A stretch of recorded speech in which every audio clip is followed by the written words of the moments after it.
Welcome to Conversations with HJM. I'm Lisa Harris-Jones. And I'm Tommy Thompson.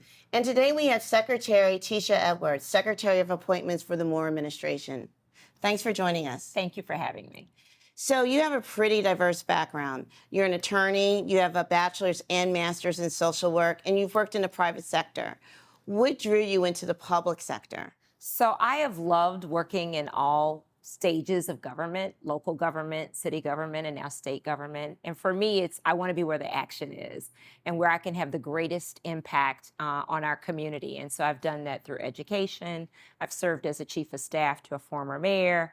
I've started an agency in city government, and now I have the pleasure of being in state government and working for Governor Westmore.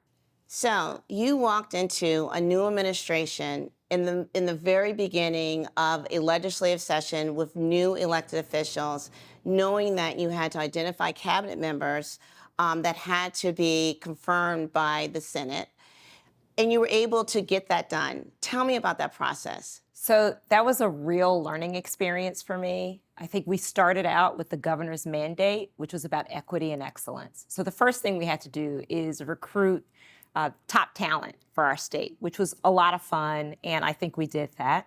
And the second thing we needed to do was get the Senate to buy into those individuals. And so it was a lot of work making sure that the Executive Nominations Committee knew the individuals, got briefed on them, had an opportunity to meet with every single cabinet member before their session in front of the Senate. And so it was very much about relationship building. It was also about making the case about why these specific individuals were uniquely qualified to lead their agencies.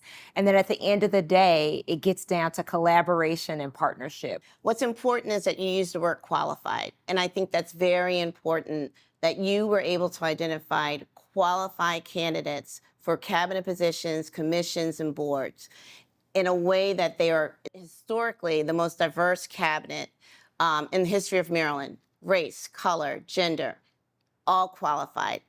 Tell me about that. So that was really the joy of the job, was being able to bring together equity and excellence. And Governor Moore was very clear about that he wants the best and the brightest, and he wants the cabinet and boards and commissions to be representative of the state. The good news is that our governor was in a really good position to attract great talent from all over the state to come and join the Moore-Miller administration. And so we had the opportunity to really pick from the best and the brightest. We didn't have to compromise with diversity.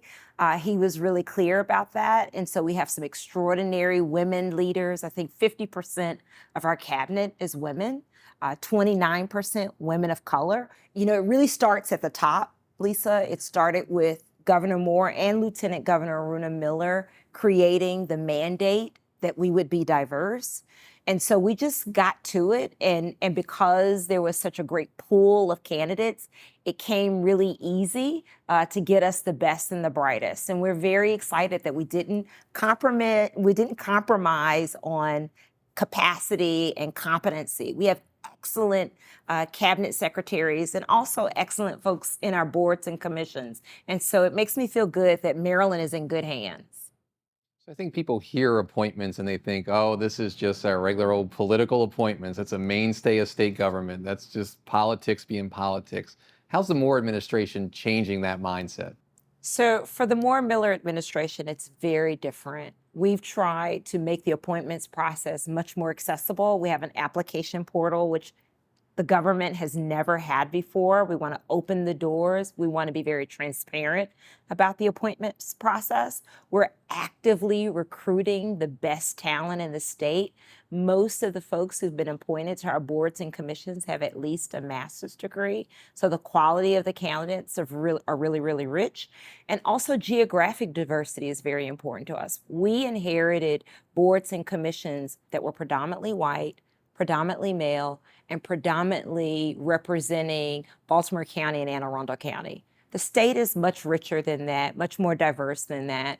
And so my appointments office has taken very seriously this notion of diversity, equity, and inclusion. And it's not limited to race. It's not limited to gender. It's about geography. It's about making sure that we have more people with disabilities on our boards and commissions, more people representing the LGBTQIA community. I mean, for us, it's representativeness. Boards and commissions need to look like the state. And so we take that very, very seriously. And we really don't want to be seen as an appointments office that's about political play. That's not what we're doing. We're really trying to bring excellence and equity to boards, commissions, and all of the personnel decisions on behalf of the governor. So you're still busy. Yes, always something going on in the appointments office. I mean, we just came off of a legislative session where they created 22 more boards and commissions. We have folks whose appointments are nearing the end of their term. So our work is year-round, every day. We're always out there reviewing applications, recruiting more individuals to come into the administration, and making great hires for the governor. So we're here at the Maryland Association of Counties. You have a very robust schedule ahead of you with the conference in full swing at this point. What's your day look like today and towards the end of the conference? What are you up to? So we have a very busy schedule. My job today is to continue to get out and make relationships, meet all of our stakeholders, all of the elected officials, make myself available to them. As I said, we're doing appointments every single day. And so talking to folks about what they want to see on some of these boards and commissions, and just making sure that we have relationships, because as Lisa said, at the end of the day, many of these folks have to go through the Executive Nominations Committee. And so everything with us is about partnership. Everything with us is about relationship building. And so I'm going to be making my rounds and just talking to as many people as I possibly can. So you're busy. Very. And we're going to let you go. Thank you. And thank you for joining us with Conversations with HJM.